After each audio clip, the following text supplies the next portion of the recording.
28. All right, so you're 28. You will be able to still have your life ahead of you when you're released from the prison. Because it's an affirmative finding of deadly weapon, you're going to have to do half your time before. Right off the bat, the judge makes it clear. This isn't just a sentencing. It's a life-defining moment. Jacob's 28 years old, and even with prison time, the court reminds him he still has a future ahead, but not without consequences. Let's see if he can convince the judge he deserves another chance. On May 23rd, you entered a plea of no contest to count 1, 2, and 3 to the offense of aggravated robbery. According to the plea bargaining agreement, punishment is to be assessed at 9 years in the prison. There's an affirmative finding of deadly weapon, and the state opposes your application for deferred adjudication. All right, any other witnesses? Well, my client wants to say a few words. All right, if you want to say a few words, I'm going to place you under oath, and the state will have a chance to cross-examine you, which means they'll have a chance to ask questions of you. Yes, Do you wish to be placed under oath? yes, ma'am. I thank you for giving me a chance to talk to you. Sure. Can you raise your right hand? Do you solemnly swear or affirm the testimony you give will be the truth and nothing but the truth, so help you God? Yes, ma'am. All right, you can lower your hand. State your name for the record. Jacob De Leon. All right, defense, do you have any questions? I do. I hope close enough to the mic that the court reporter can hear me. Jacob, you had earlier pled no contest to 3 counts of aggravated robbery, Yes, sir. and you're not contesting those counts, are you? No, sir. You're here to ask the court for deferred probation. Yes, sir. All right. So the court has read the PSI and so on, and I would like to have you explain a little bit about your early life. Yes, sir. What was it like? This is one of the most heartbreaking parts. Jacob starts talking about the abuse he faced as a child and how that trauma shaped his life. It's raw, it's painful, and it's a reminder that the courtroom doesn't just deal with crimes. It deals with broken people trying to piece themselves back together. Do you think early trauma should ever impact sentencing? So when I was born, I was staying with my mom and my stepdad, and I was being abused. And I went to school with bruises, and they kept asking what happened. And I told them one day, and they said they weren't going to say nothing, but they said something to my parents. So I got beat again. And then I came back to school and told them what happened, and they took us to CPS. So we got taken away from our family. And I was in CPS for a while, and they were trying to put me on the right meds because I What had happened next? my grandma got us, and my mom got killed in 2010. They say she died from an accident or overdose, but I believe she got killed. And I just went crazy. I started self-medicating. I didn't know what to do with myself. How old were you then? I think I was about 10, and I just lost a lot of my mind. And I had my grandma, so I was happy. And then I started doing electrical work, and I've been doing electrical work. I don't do no I don't have a record. I've never been locked up before.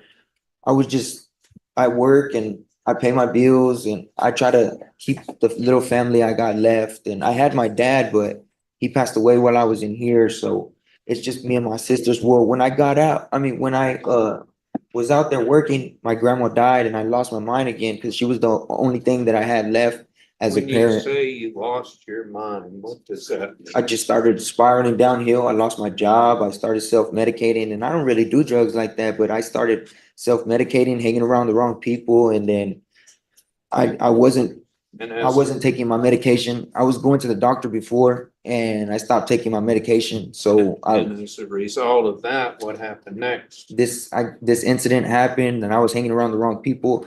I can promise you, I'm not that type of person. I don't know what was going through my mind. I was on drugs, and I was self-medicating and wasn't on my medicine.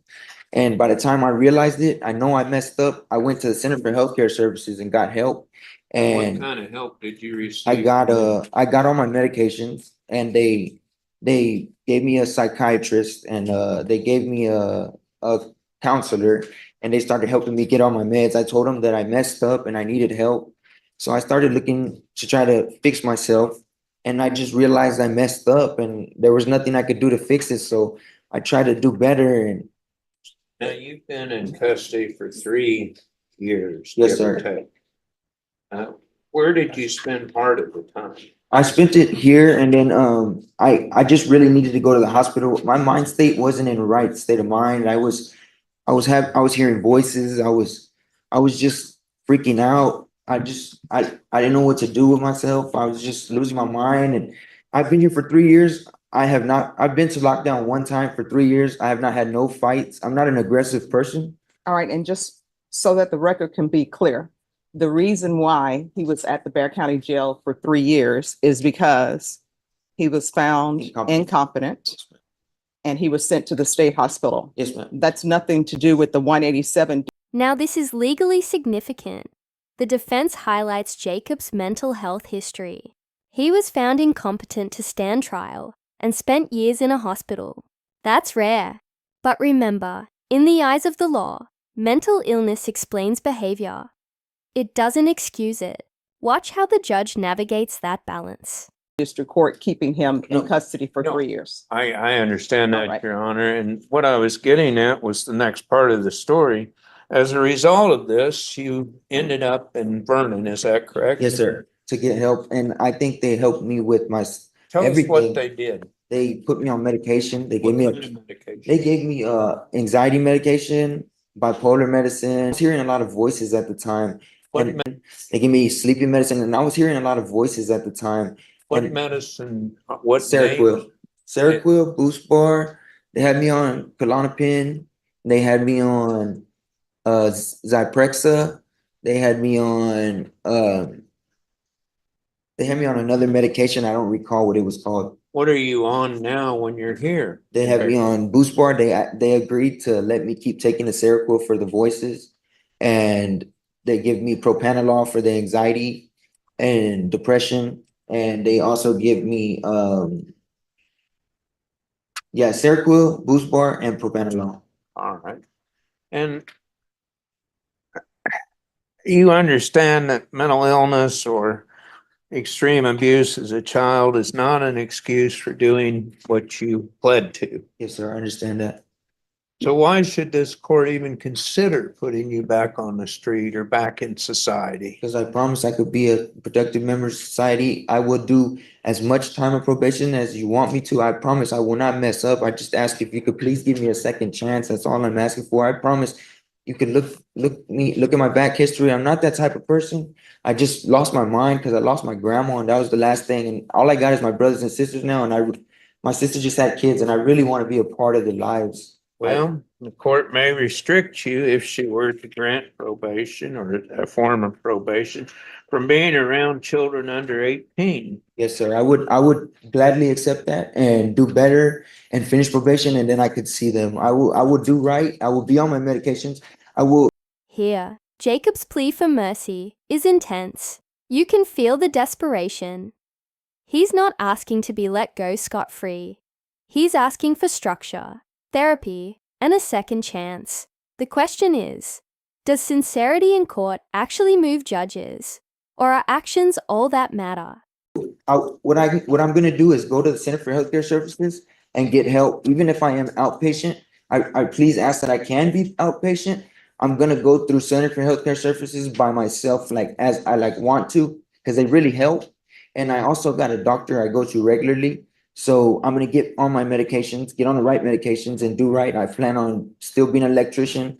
I know a place that'll hire me as I work for a dentist office, All right. and they'll hire me Let when I me get out. stop you right there. Now, the court could order a mental health, not screening, but a program for you to participate in if the court so chooses. Yes, sir. Are you willing to do I that? will gladly go to any programs that they want me to, any classes that I need to. I will show up to everything. I just please ask, can I have one more chance? This is my first time getting locked up. I can promise you, I will do all I can in my will to do better and finish probation. I will do as much time as you want. And I know you probably hear that a lot and people mess up, but I can promise you I'm gonna do better. I'm not gonna hang out with nobody, none of the same people. I'm not talking to any of them. I'm gonna surround myself with positive people and just stay out the way and do better for myself and not just for myself, but for my family and the people around me. I think I could be a productive member of society, and I'm ready to go back into the world and be a better person.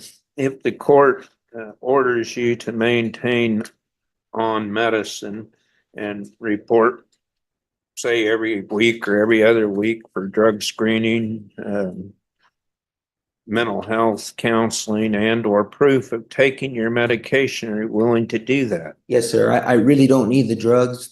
I don't have a problem stopping drugs at all because I take medications out there and they work fine for me. They help me. So I really just started doing drugs because I lost my mind when my grandma died. She was like everything to me. That was the only thing I had left. And me and my dad didn't really have a connection. So I didn't really, I didn't really talk to him. And then when I was in here, he died, and now I really don't got anybody.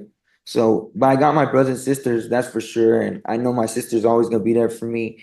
And I think she will help me through this whole situation and in me taking my meds. And I promise I will take my meds. I like taking my meds because they make me feel like a better person. Honestly, after I got back from the hospital, I feel so much better. I feel happier. I'm not hearing the voices like I was. I feel like a better person. Like I said, I have not been in no fights since I've been here the whole time. I'm not an aggressive person. I don't cause problems. I try to stay out the way. And Now that you have your medication, you talked about how it is different. yes, sir. Have you ever been on the medication that is prescribed for you before? Yes, sir. I've been through so much medications, and they try to find the right ones for me. I was Did they once find on, the right one? yes, sir. I was once on Adderall for my ADHD, and then another time I was on uh another pill for anxiety, and then for the voices and the schizophrenia through a doctor. Now you have medication. You are telling us that the medication you're currently on works. Yes, sir. Correct? Man, I feel like a better person. I feel positive. I know I could get back out there and get back to work. I just please ask for one more chance, and I promise I won't mess it up. If I do, I will gladly do as much time as you want me to do. Well, this is a up to 99-year. Yes, sir. I understand that. I would not be mad at the judge for giving me whatever time she would give me if I mess up. And if the court required you to wear an ankle monitor for and drug patch, can you do that? Oh, yes, for sure. What are you asking of this court that we haven't covered already? Nothing. I just wanted to say I'm sorry for spiraling down and getting in this position. And I just ask you, please give me one more chance. That's all I really just want one more chance. I want to be there with the little family I got left. I lost a lot of family since I've been in here, and I just don't know what I'll do if I lose another one. I'm about to pass you to the prosecutor for questioning. Is there anything that you'd like to say that we haven't covered? Um, I think I covered everything. Ask the witness. So earlier you said that you were hanging out with the ground floor crowd, is that right? Yes, sir. But would it surprise you that in this case, the people that you're hanging around with, they pointed to you as the wrong crowd? Yes, sir. I see they did that, but that is wrong. I I I hear what you said earlier on how they said that I was the one that did everything. I can promise you I wasn't. I was in the wrong place. I wasn't even supposed to be. I didn't even know what was going on till there was guns drawn, and I didn't have no gun. I didn't. If if I was the intent to try to do something like that, I would have had a gun too. I didn't have no gun. I do admit that I was there. I was self-medicating. I don't know what I was thinking of being in that house, but I was freaking out. It just happened so fast. But nothing left that house, I can promise you, in my hands. So it was interesting because you just apologized, said you were sorry for spiraling out and getting to this point. Yes, right? sir. But I never heard an apology towards any of the victims in this case. Oh, I really do apologize to all the victims. I wish they were here so I could tell them to their face. Ask the witness. Any other questions? Uh, the 3 or 4 other. I'm sorry, he's on redirect. Any other questions? Oh, no, Your Honor. I was just gonna make sure that he wouldn't be associating with the other. Sure. Yes, sir. I won't be associating at all with them. All right, any other questions? No, ma'am. Thank you, Judge Boyd. All right, I have questions. Yes, ma'am. All right, how do you know Alfonso Diaz? I met him one day on Facebook, and he was a drug dealer, basically. That's All how right, I how do you of- know Myra Adape?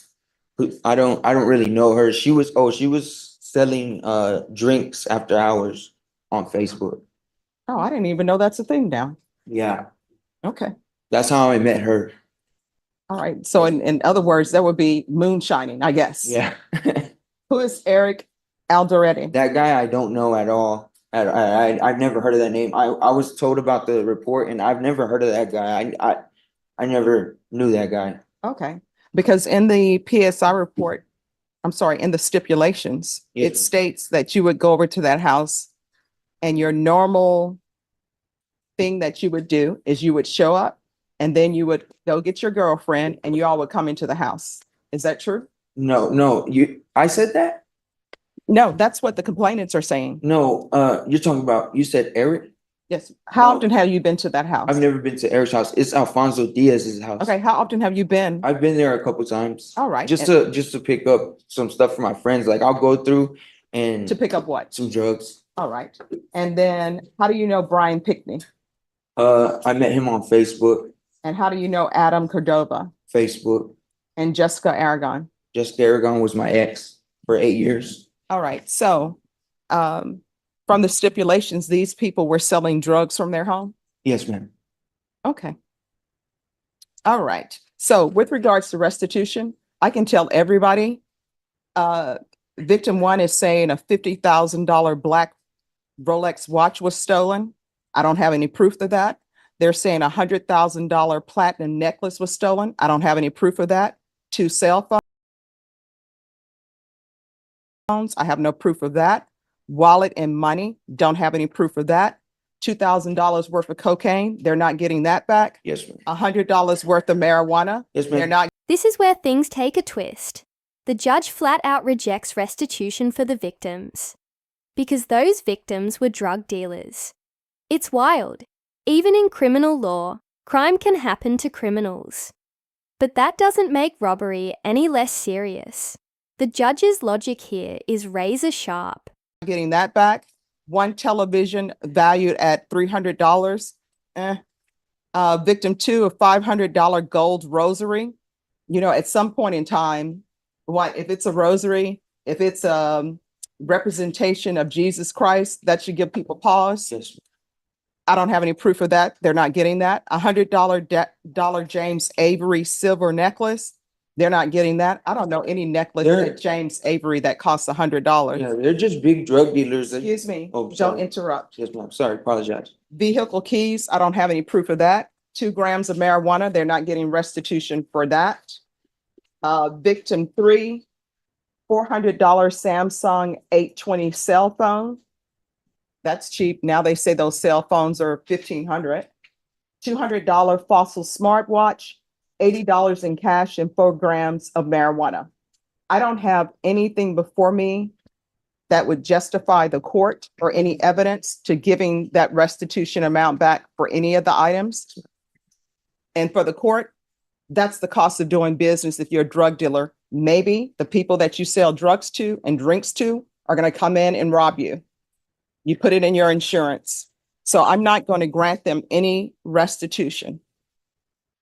Now, with regards to your application, Yes, ma'am. I'm not going to grant your. And there it is. The final judgment. 9 years in prison. You can hear Jacob trying to plead again, but the judge has made up her mind. This moment perfectly captures the tragedy of second chances denied. Not because there's no empathy, but because justice demands accountability. Application. According to the stipulations, what happened is you were the person that they never would have been able to get into that home if you didn't show up with your girlfriend. They state in the stipulations what your routine was. So they trusted you as a buyer of drugs. In Texas and in elsewhere, guess what? If you're a drug dealer, you still can be a victim of robbery, right? You can't pull a gun on somebody and take their drugs. Yes, ma'am. They're not going to get any restitution for those drugs, but you can't pull a gun on somebody and take their items. What they're stating in the stipulations is you were a party. Yes, ma'am. So you with your girlfriend who was the driver, you all drove over to this location. They see it's you, they know it's you. So they're a little bit down on being vigilant. They let you in. And then immediately coming behind you, you go back outside. And then when you come back, you bring these other people with you. Yes, ma'am. So you committed an aggravated robbery and you took these items, whether or not they had the $100,000 platinum necklace and the black Rolex watch. I don't know. They're not getting restitution for it, but I know what you did could have resulted in many people in that house getting killed. So I'm not going to grant your application. I'm going to find you guilty in counts 1, 2, and 3. Counts 1, 2, and 3 are going to run concurrent. I'm going to follow the agreement that you reached, which is 9 years prison on each count. Give you credit for any time served. There's an affirmative finding of deadly weapon. I'll give him credit for the time that he spent in inpatient treatment. There's to be no contact with Brian Pickney, Adam Cordova, Jessica Aragon, no contact with any minors, Alfonso Diaz, Myra Adape, Eric Alderete. I'm going to request the therapeutic community and the mental health unit. I have no jurisdiction over the jail, over the prison to have them place you in that program. You're going to have to request it as well. Do you understand? Is there something else you would like to say? Yes, ma'am. Yes. I didn't let them in the house, man. Like, I didn't let them in the house. I didn't let them in the house. I didn't even plan on robbing them. I did go over there. I know I did go over there, but I did not plan on robbing them. I had no gun. I didn't put no gun to nobody. I promise I didn't put no gun to nobody. Well, wait a second. The door opened. This is the stipulations. The door opened before Alfonso could answer it and defendant 1 entered. You're defendant 1. Alfonso and Myra know defendant 1 as Jay, that's you, and were no longer alarmed. Alfonso greeted defendant 1 who looked around and said he would be back. Alfonso says, Jay, that's you, Yes, ma'am. usually walks back to his vehicle and would return with suspect 1. Suspect 1 is Jay's girlfriend and is known to Alfonso as Jessica Ann Aragon. Alfonso was going to shut his door when defendant 1 returned and allowed defendant 2 and 3 to enter Alfonso's house. Defendant 2 and 3 pointed handguns with lasers at Alfonso, Myra, Eric, while defendant 1, that's you, demanded their property. I didn't do that though. I didn't demand their property. All right, did you review the document entitled Trial Court Certification of Defendant's Rights to Appeal with your attorney? Did you understand it and sign it? Because this is a plea bargain agreement, because I followed your plea bargain agreement, and because you waive your right to appeal, you do not have the court's permission to appeal. Because this is a felony conviction, you're not allowed to own or possess any weapons or ammunition. If you have a question over what a weapon or ammunition is, you'll need to speak to an attorney. Do you understand? Yes. Yes, I can't have probation. No. And we can go off the record. Let me explain something to you.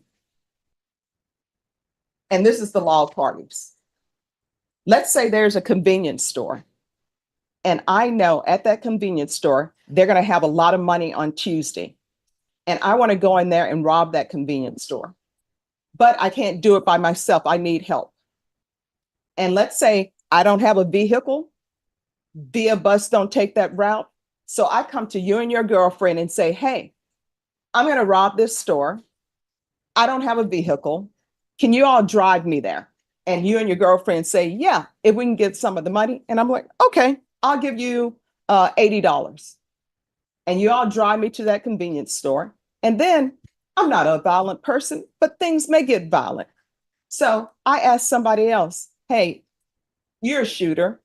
You have violent tendencies. I want to rob this convenience store. And just in case things go sideways, will you be able to help me out? And they tell me, yes, we'll help you out, but you need to give us some money. And I say, I'll give you $200. They say yes. We go into the convenience store because you and your girlfriend drive me there. Guess what? I wouldn't have been able to get that convenience store if you and your girlfriend haven't driven me there. And you know what's about to go down. I go in the convenience store. The clerk is supposed to give me the money. He's getting antsy. He pulls a gun from behind the counter. The person who I'm bringing with me for muscle shoots him. Guess what? You didn't have a gun. Your girlfriend didn't have a gun, but y'all are all a part of this. So guess what? Your girlfriend is charged with aggravated robbery. You're charged with aggravated robbery. I didn't have a gun. I'm charged with aggravated robbery. The muscle person is charged with aggravated robbery. So it's just like you had a gun. Do you understand? Now, how old are you? 28. All right, you're 28. You will be able to still have your life ahead of you when you're released from the prison. Because it's an affirmative finding of deadly weapon, you're going to have to do half your time before you're eligible for probation. Eligible for parole. So that means your half time is day for day. So that's 4.5 years. And those 4.5 years, you need to start thinking about what you can do so you won't be back in front of a court for this type of offense. Do you understand? Or any offense? There's no way you could give me 7 years. No. And I will tell you this, you're lucky that your attorney was able to get 9 years for you because you put 3 people's lives in danger. And for what? For things.